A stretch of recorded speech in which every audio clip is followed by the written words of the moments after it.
अच्छा, ये मेरे पास एक एग्जांपल गिवन है राउंड रॉबिन एल्गोरिदम के थ्रू इसको सॉल्व करना है। अब जो मैंने पिछले राउंड रॉबिन वाले कुछ 2 क्वेश्चन करवाए थे उसमें ये था कि हमारे पास जो अराइवल टाइम है ना वो नहीं था गिवन। ये वाली जो एग्जांपल है ना इसमें हमें अराइवल टाइम दिया गया है। इसके अलावा राउंड रॉबिन में क्या होता है कि ये प्रेम्पटिव होता है।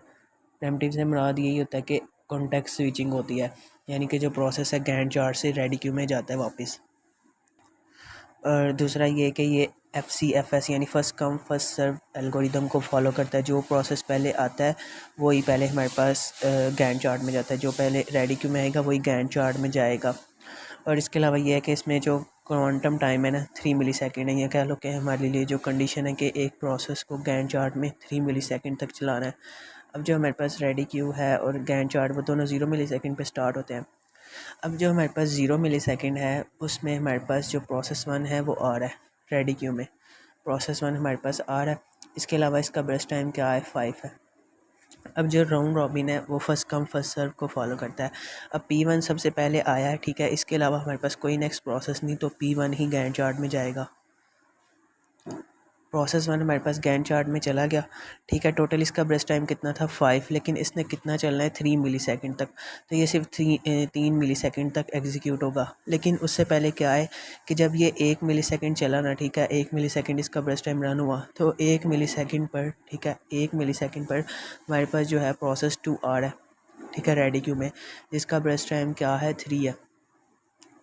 फिर ये एक और मिलीसेकंड चला, तो कह लो कि 2 मिलीसेकंड तक ये जो हमारा प्रोसेस 1 है वो रन हुआ। तो 2 मिलीसेकंड पर हमारे पास प्रोसेस 3 आ रहा है। 2 मिलीसेकंड पर हमारे पास प्रोसेस 3 आ रहा है, जिसका ब्रेस्ट टाइम क्या है 3 है। उसके बाद हमारे पास जो है, अगर हम देखें तो हमारे पास जो अराइवल टाइम 2 है उस पर हमारे पास 2 प्रोसेसेस आ रहे हैं। एक तो हमारे पास प्रोसेस 3 आया ना, ठीक है, 2 मिलीसेकंड पर, और दूसरा हमारे पास 2 मिलीसेकंड पर ही कौन सा प्रोसेस आ रहा है, P4 आ रहा है। तो 2 मिलीसेकंड पर हमारे पास प्रोसेस 4 आ गया, जिसका ब्रेस्ट टाइम क्या है 5 है। इसके अलावा जब P1 3 मिलीसेकंड तक रन हुआ, ठीक है, 3 मिलीसेकंड पर हमारे पास क्या आ रहा है P5 आ रहा है, ठीक है, और इसका ब्रेस्ट टाइम क्या है 4 मिलीसेकंड। अब 3 मिलीसेकंड तक की जो हमारे पास प्रोसेस 1 है ना उसने रन होना था, ठीक है, क्योंकि इसका क्वांटम टाइम 3 है। तो रेडी क्यू में P1 निकल गया हुआ है। टोटल इसका 5 मिलीसेकंड तक ब्रेस्ट टाइम था। ये 3 मिलीसेकंड तक चला और 3 मिलीसेकंड तक रेडी क्यू में ये काम हुआ, और 3 मिलीसेकंड के बाद जो हमारे पास प्रोसेस 1 है, ठीक है, वो वापस रेडी क्यू में चला गया। और इसको डिफ्रेंशिएट करने के लिए हम स्लैश लगा लेंगे कि ये वापस आया। तो अब 5 था ना टोटल ब्रेस्ट टाइम, 3 मिलीसेकंड तक ये चल गया हुआ है, तो 5 में से 3 निकाल दें, हमारे पास 2 मिलीसेकंड तक बचता है।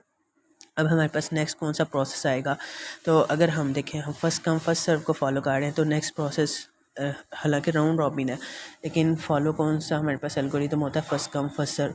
तो प्रोसेस 2 ही हमारे पास नेक्स्ट आएगा। तो प्रोसेस 2 आया। अब इसका टोटल ब्रेस्ट टाइम कितना था 3 था, ठीक है, और क्वांटम टाइम भी हमारे पास 3 था। तो इसका मतलब जो प्रोसेस 2 है वो पूरे का पूरे ही एग्जीक्यूट हो जाएगा, यानी 3 मिलीसेकंड तक ये रन होगा। तो अगर हम 3 में 3 ऐड करें तो 6 मिलीसेकंड पर हमारे पास जो प्रोसेस 2 है वो एंड हो गया। उसके बाद हमारे पास नेक्स्ट प्रोसेस 3 आ रहा है। तो प्रोसेस 3 हमारे पास आ गया, तो इसने भी 3 मिलीसेकंड तक ही चलना था, क्वांटम टाइम भी 3 था। तो ये कंप्लीट हो गया ना एक हिसाब से। तो प्रोसेस 3 हमारे पास चला 6 में 3 ऐड करें 9 मिलीसेकंड तक, ठीक है। इसके बाद अगर हम बात करें प्रोसेस 4 आ जाता है हमारे पास। अब प्रोसेस 4 का टोटल बेस्ट टाइम कितना था 5 था, ठीक है, लेकिन क्वांटम टाइम क्या है 3, तो इसने 3 मिलीसेकंड तक ही चलना है ना। तो 9 में अगर हम 3 ऐड करें 12 मिलीसेकंड तक चला। 12 मिलीसेकंड के बाद क्या हुआ कि जो हमारे पास प्रोसेस 4 है यहाँ से निकल गया हुआ है, यहाँ पे वापस आ रहा है, ठीक है, रेडी क्यू में। अब इसका ब्रेस्ट टाइम कितना रह गया हुआ है, टोटल ये 5 मिलीसेकंड इसका ब्रेस्ट टाइम था, चला ये 3 मिलीसेकंड तक है, ठीक है, क्योंकि क्वांटम टाइम 3 था। तो अगर 5 में हम 3 निकाल दें तो इसका ब्रेस्ट टाइम अभी भी 2 बचा हुआ है। इसके बाद अगर हम बात करें हमारे पास नेक्स्ट प्रोसेस आ जाता है प्रोसेस 5। तो ये रेडी क्यू से निकला, गैंट चार्ट में आया। अब इसका ब्रेस्ट टाइम टोटल कितना था 4, लेकिन इसने कितना चलना है 3 मिलीसेकंड तक। तो 3 मिलीसेकंड तक ये चला ना, अभी भी सॉरी, ये 12 में हम 3 ऐड करें तो ये टोटल 15 बनता है, ठीक है। तो ये 15 है, सही है।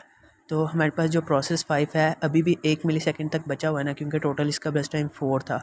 तो 15 मिलीसेकंड पर, ठीक है, जो हमारे पास प्रोसेस 5 है वो वापस हमारी रेडी क्यू में जा रहा है, ठीक है। और इसका ब्रश टाइम कितना बचा हुआ है 1। अब हमारे पास नेक्स्ट प्रोसेस फिर से आ जाता है प्रोसेस 1 ही, ठीक है। स्लैश लगा के हमने डिफ्रेंशिएट किया हुआ है कि ये दोबारा इधर वापस आया था, ठीक है ना। तो 50, अब इसका टोटल बेस्ट टाइम कितना था 2, ठीक है। तो चल कितना सकता था 3 मिली सेकेंड तक। तो एक हिसाब से ये जो P1 है ये पूरा ही एग्जीक्यूट हो जाएगा। तो 15 में अगर हम 2 ऐड करें 17 मिली सेकेंड। इसके बाद हमारे पास प्रोसेस 4 आ जाता है। तो प्रोसेस 4 भी एक हिसाब से पूरा ही एग्जीक्यूट हो जाएगा, यानी 17 में अगर हम 2 मिली सेकेंड ऐड करें 19 मिली सेकेंड तक। और फिर हमारे पास जो प्रोसेस 5 आ जाता है और ये भी पूरा ही एग्जीक्यूट हो जाएगा क्योंकि 1 मिली सेकेंड बचा हुआ था। तो ये हमारे पास इसकी रेडी क्यू बनी, ठीक है। और ये हमारे पास इसका गैंट चार्ट बना। उसके बाद नेक्स्ट हमने फाइंड करना होता है वेटिंग टाइम, ठीक है। तो यहाँ पर मैं सबका फाइंड नहीं कर रहा, सिर्फ एक का ही फाइंड करूँगा और फिर नेक्स्ट हम किसी का भी फाइंड कर सकते हैं। तो यहाँ पर मैं सिर्फ ना P1 का फाइंड करता हूँ। तो P1 अब हमारे पास जो है ना, मुझे अपने जेन में रखना है कि जो P1 है ना वो 2 बारी आ रहा है, ठीक है।